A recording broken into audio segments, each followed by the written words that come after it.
Hello guys, welcome back to Laddu's kitchen. இன்றைக்கி நம்ம சேனலில் உருளைக்கிழங்கு வச்சு பூரி மசாலா எப்படி பண்ணுறதுன்னு பார்க்க போகிறோம்.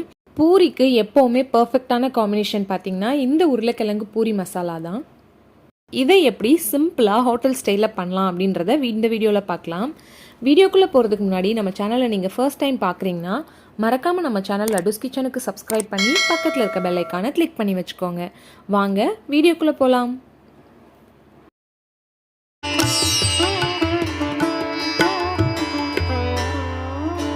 பூரி மசாலா பண்ணுறதுக்கு அடுப்பில் ஒரு கடாய் வச்சுக்கலாம்.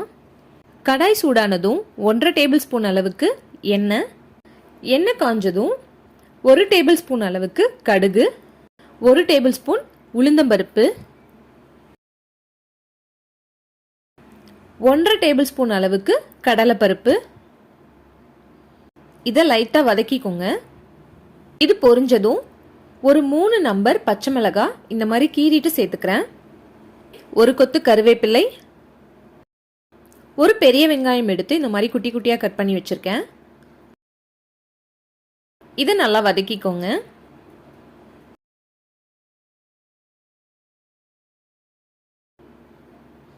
வெங்காயம் ஓரளவுக்கு ஆஃப் குக் ஆனதும் சின்ன சைஸில் ஒரு தக்காளி இதை சேர்த்து நல்லா வதக்கிக்கலாம். இந்த ஸ்டேஜில் 1 டீஸ்பூன் அளவுக்கு மஞ்சள் தூள் சேர்த்து நல்லா வதக்கிக்கோங்க. நான் ஒரு 150 கிராம் அளவுக்கு உருளைக்கிழங்கு எடுத்து நல்லா வேக வச்சுட்டு தோல் உரித்து எடுத்து வச்சுருக்கேன். இதை நல்லா மசிச்சு எடுத்துக்கலாம்.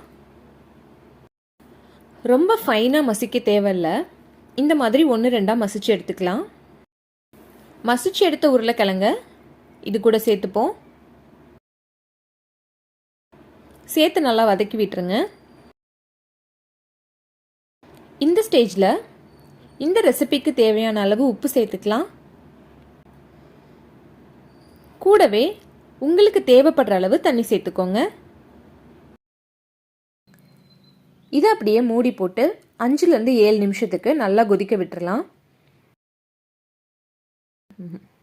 அது கொதிச்சுட்டு இருக்க இந்த டைமில் 1.5 டேபிள் ஸ்பூன் அளவுக்கு கடலை மாவு, இதில் கொஞ்சமாக தண்ணி சேர்த்து கட்டி இல்லாமல் நல்லா கரைச்சி எடுத்துப்போம்.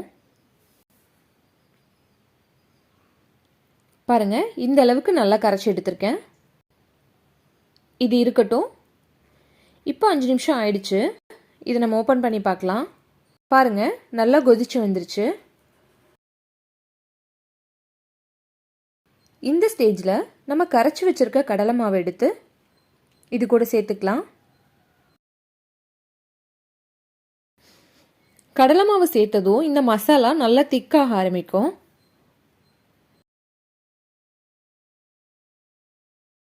மறுபடியும் ஒரு மூடி போட்டு இதோட பச்சை ஸ்மெல் போகிற வரைக்கும் நல்லா கொதிக்க விடலாம்.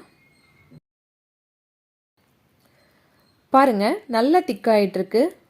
இந்த ஸ்டேஜில் கார்னிஷிங்காக கொஞ்சமாக கொத்தமல்லி தூவிக்கலாம்.